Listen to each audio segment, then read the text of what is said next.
Semyon Konstantinovich Timoshenko, 1895–1970, was a prominent Soviet military commander and marshal of the Soviet Union, known for his significant role in the Red Army during World War II and earlier conflicts.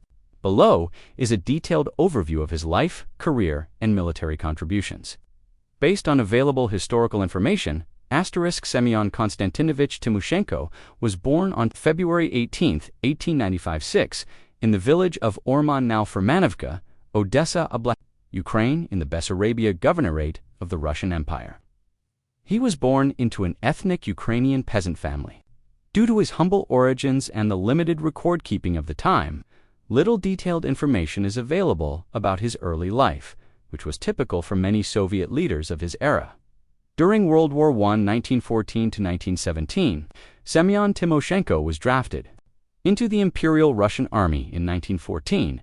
He served as a cavalryman on the Western Front, where his experience in cavalry operations shaped his early military expertise.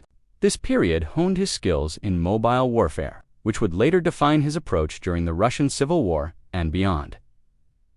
During the Russian Revolution of 1917, Semyon Timoshenko aligned with the Bolsheviks, joining the Red Army in 1918 and the Bolshevik Party in 1919. He fought in the Russian Civil War, 1917–1923, on multiple fronts, including against Polish forces in Kiev, Pyotr Wrangel's White Army, and Nestor Makhno's Black Army. A significant moment came at Tsaritsyn, where he commanded a cavalry regiment and formed a crucial alliance with Joseph Stalin, who oversaw the city's defense. This connection with Stalin was instrumental in advancing his military career. Timoshenko's leadership in cavalry operations during this period established him as a skilled and loyal commander within the Red Army.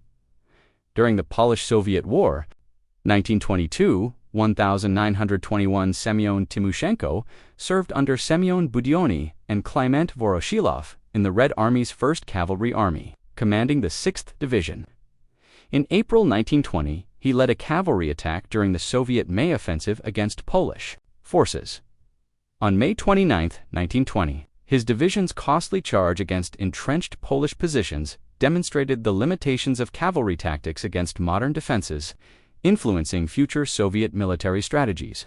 By the war's end, Timoshenko had risen to commander of the Red Army's cavalry forces, solidifying his reputation as a skilled mobile warfare commander. Semyon Timoshenko's rise through the ranks of the Red Army during the 1920s and 1930s was marked by strategic promotions, political loyalty, and survival through a tumultuous period in Soviet history. Below is a comprehensive overview of this phase of his career, covering his military commands, political alliances, and survival during Stalin's purges. Cavalry Army Clique and early promotions. Formation of the Cavalry Army Clique following the Russian Civil War and the Polish-Soviet War. Timoshenko became part of a powerful group known as the Cavalry Army Clique, alongside Semyon Budyonny and Kliment Voroshilov. This group, rooted in their shared experiences in the 1st Cavalry Army, enjoyed the patronage of Joseph Stalin, whom Timoshenko had befriended during the defense of Tsaritsyn in 1918. This alliance was critical for his career advancement, as Stalin's favor ensured protection and promotion within the Soviet military hierarchy. Early commands. In the 1920s, Timoshenko held various regional military posts as the Red Army consolidated its structure. His expertise in cavalry operations and loyalty to the Bolshevik cause made him a trusted officer.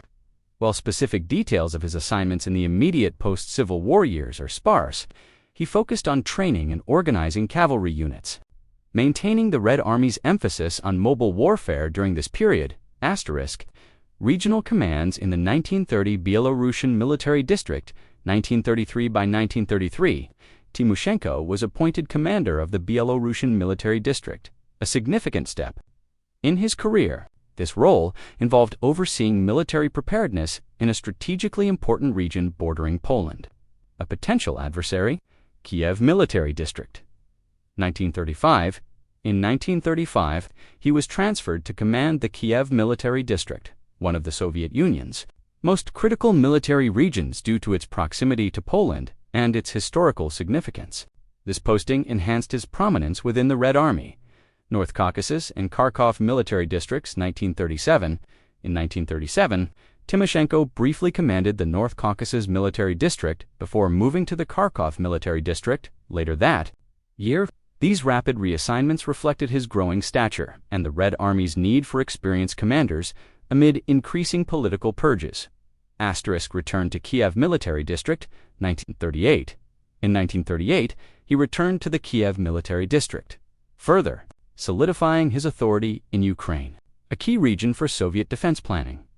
Western Border Region and Ukrainian Front, 1939. In 1939, Timoshenko was appointed commander of the entire Western Border Region, overseeing multiple military districts along the Soviet Union's western frontier.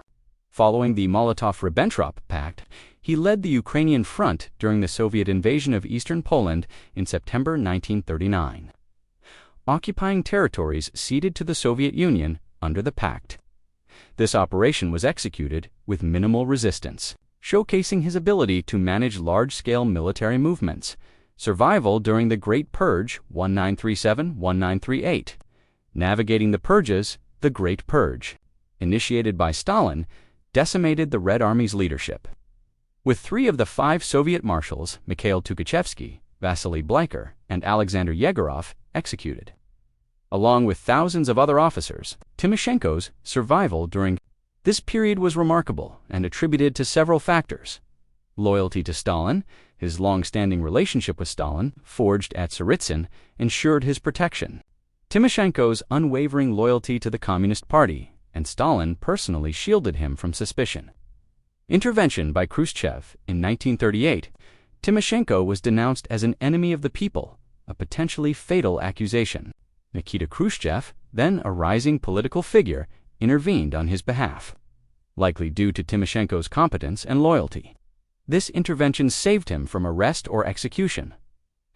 Promotion by purge, the elimination of many senior officers, created vacancies, allowing Timoshenko to rise rapidly. By the late 1930s, he was one of the Red Army's most senior professional officers, filling the void left by purged commanders' political ascendancy. In 1939, Timoshenko's growing influence was recognized when he was elected to the Communist Party's Central Committee, a prestigious political position that underscored his alignment with the Soviet leadership.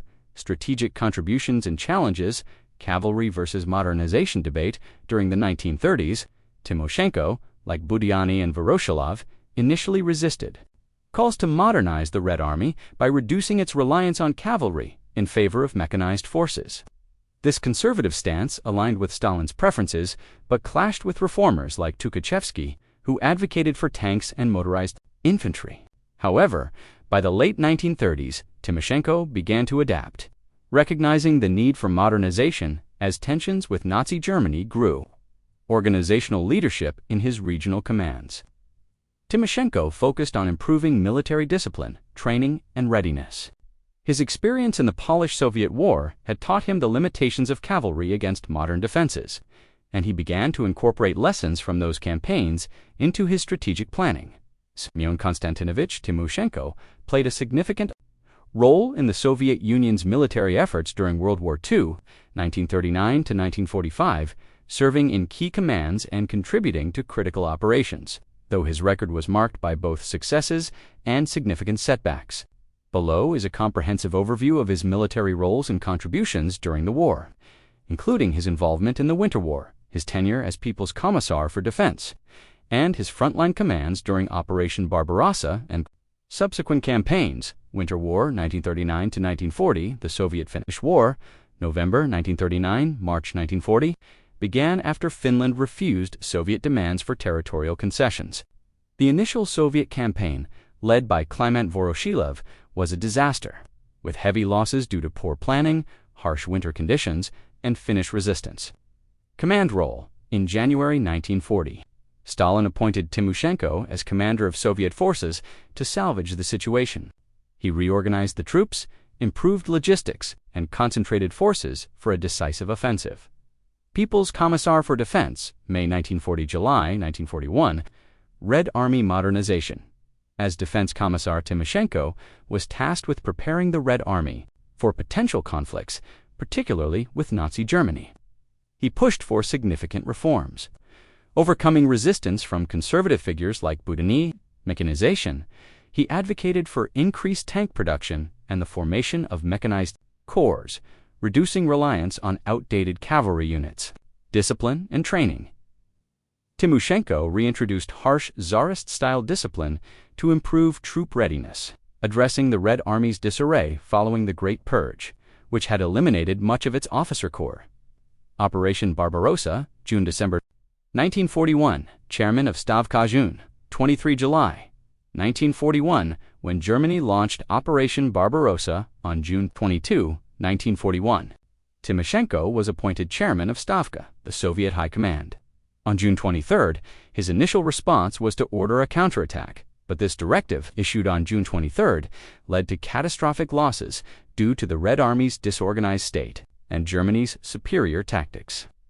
Soviet forces were outmaneuvered, suffering massive casualties and encirclements.